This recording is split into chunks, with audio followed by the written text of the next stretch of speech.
Hello, I'm Secretary of Defense Mark Esper. Today, I want to speak to all members of the Department about a subject that is timely, important, and absolutely essential to the morale, cohesion, and readiness of the military, ensuring that our ranks reflect and are inclusive of the American people we have sworn an oath to protect and defend. For over 200 years, the United States military has fought to defend the nation and our interests abroad, and we've been very successful in doing just that. Over the last several decades, we have defined ourselves as the greatest military force in history. We have reached this apex not just because of our doctrine and technology or our tactics and warfighting skills. We have reached it because we are an all-volunteer force of patriots who believe in America and what she stands for. We believe in the Constitution and the rights it guarantees all Americans. And we believe in values such as courage, honor, commitment, duty, and teamwork, all of which are hallmarks of our men and women in uniform. The United States military is sworn to support and defend these rights and freedoms that make our country special, and we internalize these values and behaviors that make each of you so special as well. That's why we are willing to lay down our lives and risk everything for the Constitution, the American people, and each other. Our military has also reached this level of excellence because we attract the best America has to offer. Young men and women across the land and beyond our shores who not only love our country and share these values, but who also represent a wide range of creeds, religions, races, ethnicities, sexual orientations, and other attributes that not only distinguish us as individuals, but also make us stronger when combined together. I myself am keenly aware of how diversity is inherent in the foundations of this country. I'm a second-generation American whose paternal grandparents emigrated from Lebanon around the turn of the last century, and whose Irish ancestors from my mother's side came to this country decades before them. Both halves of my family brought together different cultures, different languages, and different strands of the same faith from their homelands. But each saw America as a land of hope and equal opportunity. I also saw a duty to serve, which is why I went to West Point and then spent over 2 decades in uniform. I recently shared with you my pride in being a member of an institution, the United States military, that embraces diversity and inclusion and rejects hate, bigotry, and unlawful discrimination in all forms. More often than not, we have led on these issues. However, we are not immune to the forces of bias and prejudice, whether visible or invisible, conscious or unconscious. We know this bias burdens many of our service members and has direct and indirect impact on the experiences of our minority members, the cultural and ethnic diversity of the force, and representation in our officer ranks. These things have no place in our military. They have no place in our country. Leaders across the department and the services are determined to make a difference on this front, and we take this responsibility seriously.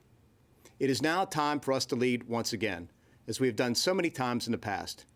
It is time to lead not just because it's consistent with our values and our legacy, and it's the right thing to do, but also because this is how we become even greater than we are today. Removing bias and prejudice in all its forms and ensuring equal opportunity and respect for all will make us stronger, more capable, and more ready as a joint force. A diverse and inclusive DoD draws out and builds upon the best in each of us. It builds esprit de corps, forges teamwork, and brings out the best between us. In short, it brings out the best in America. Over the past week, I've had the opportunity to speak with the senior civilian and military leadership, both officer and enlisted, on the topic of racial diversity.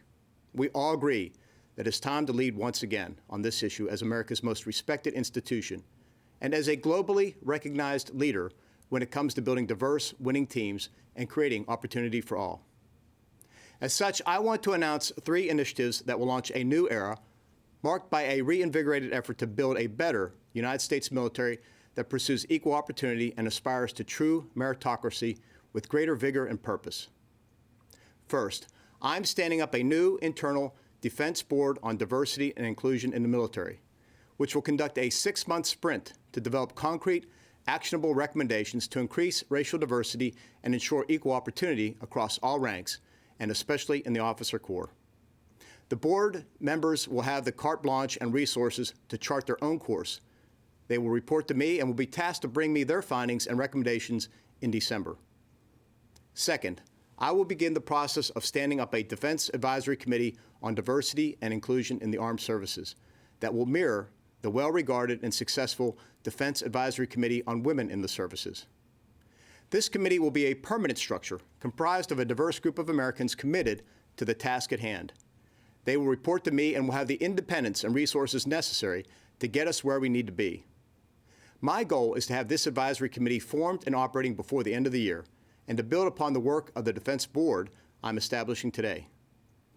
The approved initiatives that come out of the board and later the advisory committee that replaces it will provide updates on action items along with associated metrics covered in the quarterly readiness briefings that are presented to me by the chain of command. In short, this issue will have my personal time and attention every step of the way.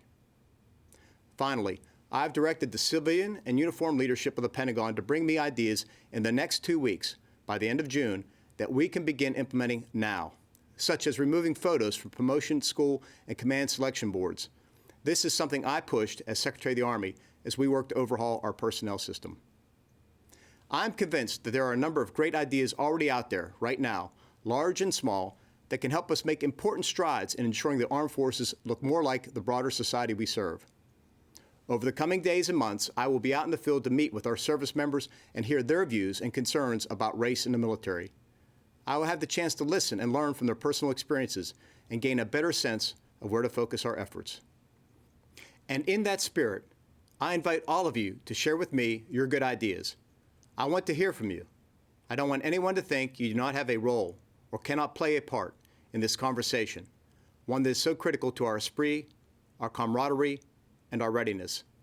These are not problems that can be identified and solved from the Pentagon alone. We need your help. My goal is to effect an enterprise-wide organizational and cultural shift. The actions I've identified today are just the first steps. There is more to be done.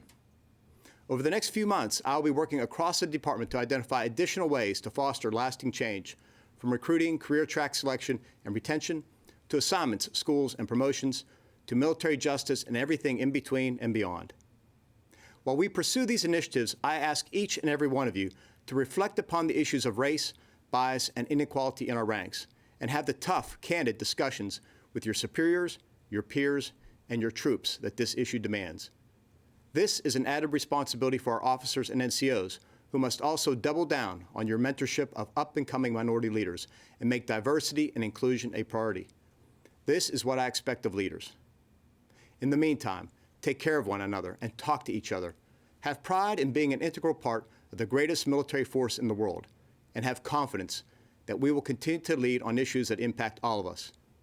And at all times, keep in your heart and in your mind the oath you swore to the Constitution of the United States and the rights and freedoms it promises for us and our fellow Americans. Thank you.